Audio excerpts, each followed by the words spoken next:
in luoghi dove la matita di un disegnatore sembra aver creato i profili di terra e cielo, ci sono colline che abbracciano distese di verdi e lussureggianti vigneti, antichi castelli e ville, squisiti piatti e vini, conducendo il visitatore in un'incantevole atmosfera. The little stars climb, always reminding me that we're apart.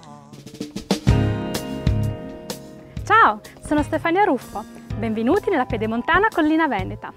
Oggi mi trovo nella provincia di Vicenza e vi mostrerò tutte le bellezze straordinarie che rendono questa terra un'imperdibile meta da visitare. Il ricordo della storia d'amore più famosa di tutti i tempi ancora vive a Montecchio Maggiore, tra le mura dei castelli di Romeo e Giulietta. Arte e creatività caratterizzano Montecchio grazie a Palladio, l'ingegnoso architetto che progettò innumerevoli ville per le famiglie veneziane che amavano godere della piacevole atmosfera di campagna.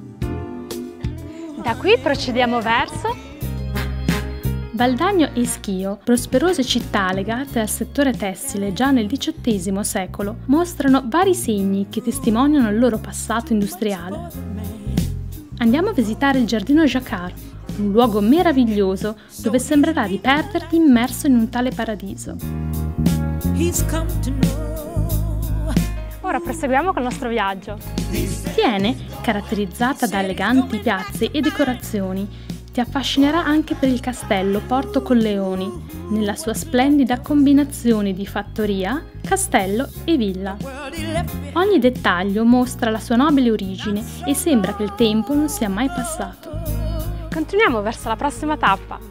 Marostica, città circondata da cinta muraria, è famosa per la partita di scacchi vivente, che ha luogo ogni altro anno nella piazza principale.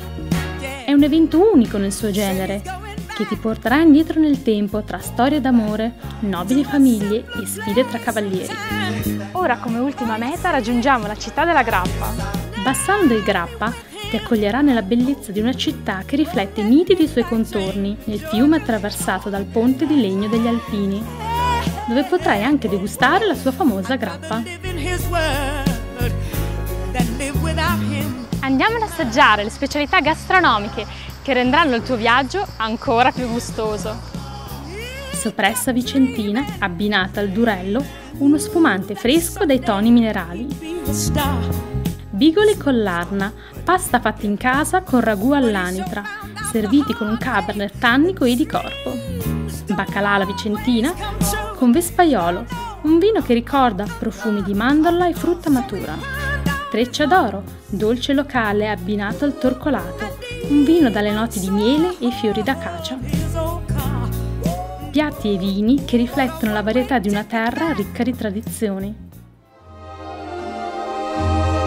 Arrivando nella prima villa creata da Palladio, dove tutto è iniziato, la mia storia sta per finire. Ma lasciando quei luoghi incantevoli e custodendone il ricordo nel tuo cuore, forse vorrei vedere cosa c'è al di là delle colline, dove un'altra storia verrà raccontata.